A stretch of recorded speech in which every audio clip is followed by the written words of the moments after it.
94.3 The Dude is very grateful to our men and women in uniform. We're proud to recognize local members of our military by turning the spotlight on them right now in our Soldier Salute. I'm your host, Sergeant First Class Retired Don Sorensen, and on today's Soldier Salute, I've got United States Army veteran, L.A. Sully. L.A., tell me about yourself.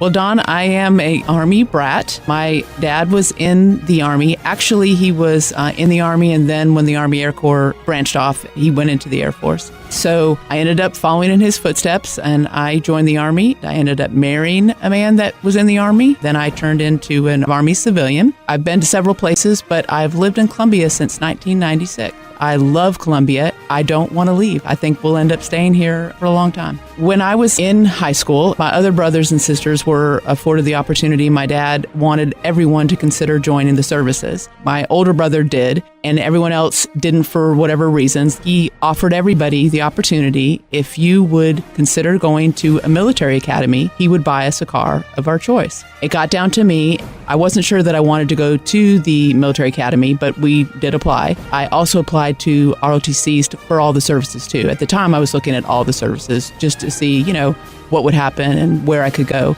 In the end, I did get accepted to West Point, but I didn't go. I chose to go to Santa Clara University and do Army ROTC in California. I was very excited. It was a private school. And so my dad felt obligated. He wanted to end up giving me a car. And I said, Dad, I didn't get a whole free ride. I just got an Army scholarship. So he ended up having to still pay room and board. So he said, nope, a deal's a deal. So we ended up going in half for my first car, which was really exciting. And then also my junior year, I was a resident assistant. So that year, my dad didn't pay anything for college, and they actually paid me because ROTC ended up paying you a stipend, every month for your books and doing the job. So it ended up being wonderful. L.A., in the Army, you were a medical services officer. Now, it seems to me like you would be working at a hospital or something, but you're in public affairs instead. How did that happen? Well, I'll tell you, one of the reasons I wanted to go into medical service was I thought that I would want to, after I got out of the Army or I was done with my military time, that I would work in a hospital. And so I did, in a way, work with hospital administrators and doctors. I worked at a medical depot in Europe. We supplied everybody that was in hospitals and clinics. So I did a lot of touring and helping and customer service for that. And then when we deployed, we were in the field. And of course, we ended up working there with the hospitals. And I realized that wasn't something that I wanted to do. So after Desert Storm and I came back to the medical depot in Europe, I had the ability to move in another location in the depot. And I told my boss what I really wanted to do was the customer service job. I thought that would be exciting and something a little bit different. And it was, and it ended up kind of being a lot like public affairs. I did conferences for all of our customers. I also went to their locations to kind of help them to make sure that they were getting their supplies correctly and on time and things like that. And I did a newsletter. I did a lot of things, a lot of tours and stuff of dignitaries of our depot that ended up kind of being public affairs. So when I got out of the Army, that was one of the things that I started looking. I didn't have a degree in that, but I had the experience based out of being in the Army. By then I was married and we had moved to West Point. My husband worked in the hospital and I applied for a Department of Army internship program in public affairs. L.A., a couple years ago, I had the opportunity to visit West Point, and I've got to say that is one of the most beautiful campuses I have ever seen. I would compare it to an Ivy League school. How do you get from West Point to Fort Jackson? So I worked at the West Point Public Affairs Office, and I promise you, there's no other place to learn public affairs than somewhere like that. I mean, there was so much going on. And as an intern, I worked in every department of the Public Affairs Office, including the Sports Information Office. So I really got to see how to do different jobs, whether it was the internal communication, the external communication, working in the sports information, working with the media and all that. When I got done with that, the Army ends up placing you because they prepared you for 2 years, and now they want you to stay in the Army service as a civilian. I had gone to my qualifying course, which is the basic officer course for public affairs.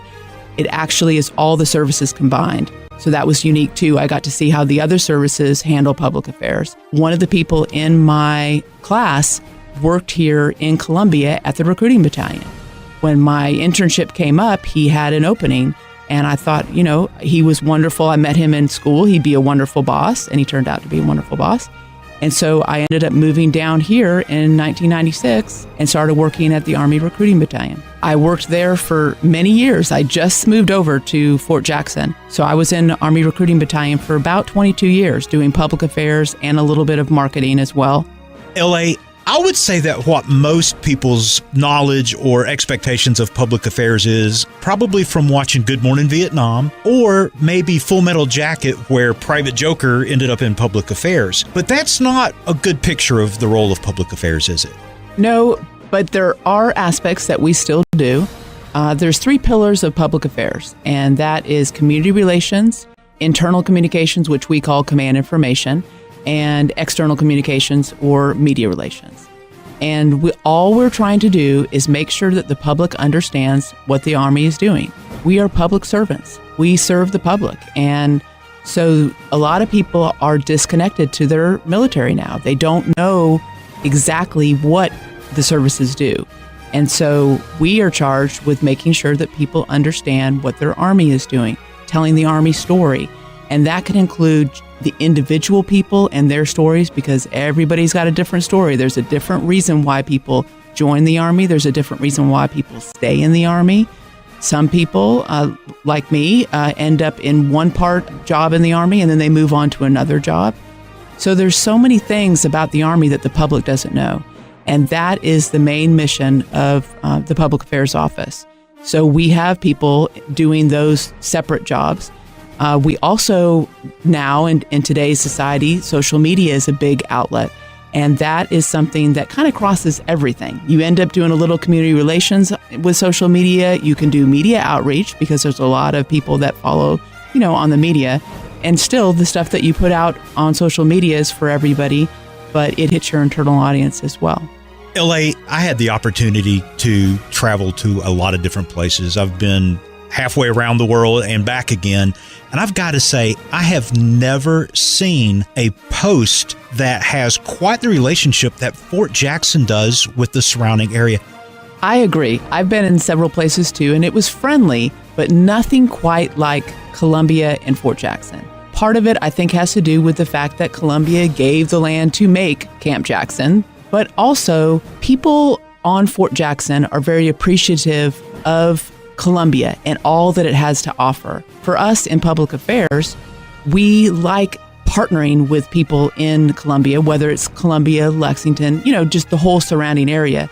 One of the things that we're trying to do now is take that relationship. We also are trying to get the message out about Fort Jackson and what Fort Jackson does to the larger state of South Carolina. There's lots of people in South Carolina, because Fort Jackson isn't directly in their backyard, they don't know what Fort Jackson does. And we are the largest basic training post in all of the Army. So there's constantly stuff going on. We also have other classes, and we have the Drill Sergeant Academy. We have the chaplain school. We've got things that people don't know about. And that's one of the things that since I've been hired, I've been trying very hard to get the stories out that people don't know. Some of the people know about what we do training-wise, but they don't know about all the environmental things that we do.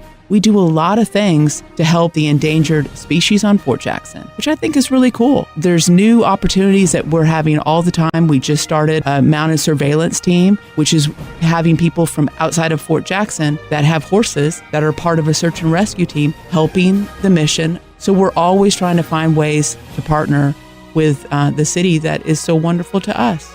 LA, Fort Jackson has so many different programs and so much that's just going on, but there's an opportunity coming up for our residents to find out more about Fort Jackson. Tell me about that. Quarterly, we have what we call the Come Meet Your Army tours. And the one that we have coming up on April the 8th is actually a night event. We are going to the night infiltration course, which is one of the most memorable events that the basic trainees experience. The trainees crawl through an objective while there's flares, explosions, and live gunfire over their heads. It's an exciting event to see, and the visitors will be able to see all this, and they can watch all of the training through night vision goggles, which is something that the average person doesn't ever get to do either. So we're really hoping that people will take advantage of this. Again, it's the April the 8th, and it's starting at 7. There'll be an introduction so people will understand what they're going to see.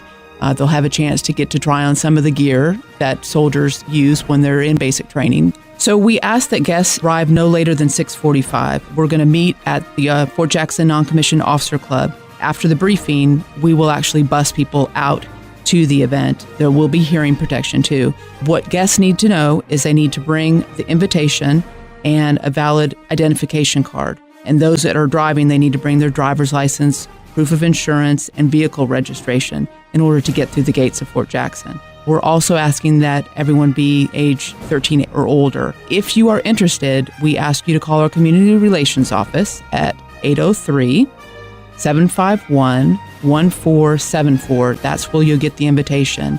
You'll have that to show to the gate guards. The seats are limited, so we ask everybody to sign up by April the 4th for the event that's going to happen on April the 8th. LA, there's a new mounted surveillance program going on for Jackson, and you had mentioned it on one of our earlier segments. To me, that just sounds like such an awesome experience. But you haven't just written about it. You actually had the opportunity to go out there and ride with these guys, didn't you? I am very lucky. I have been able to ride twice with the mounted surveillance team. Let me tell you, riding on Fort Jackson is a treasure. It's really nice. However, this isn't just a walk in the park. We're not just sitting around looking at the birds and the bees, which is nice. This is actually a team that is helping. It's more like a search and rescue, but we're not rescuing anybody, but we're searching out anything that could possibly cause harm or damage. And when I say that, I mean there's stuff that's left out. We're not riding the fire breaks. We're riding in the wooded parts where the soldiers run through when they're doing their training. So there's things that are out there that could, at nighttime, it could potentially harm somebody. So we're finding those kind of things. Then we're also finding evidence of people that have left things that maybe they lost, or things that shouldn't be there. Perhaps it's a little bit on the edge of Fort Jackson and somebody has come in. And some of it is just trash that has come from the road too. But it's a wonderful way to go out there and get into parts of Fort Jackson that most people don't see. I think it's a privilege getting to ride there.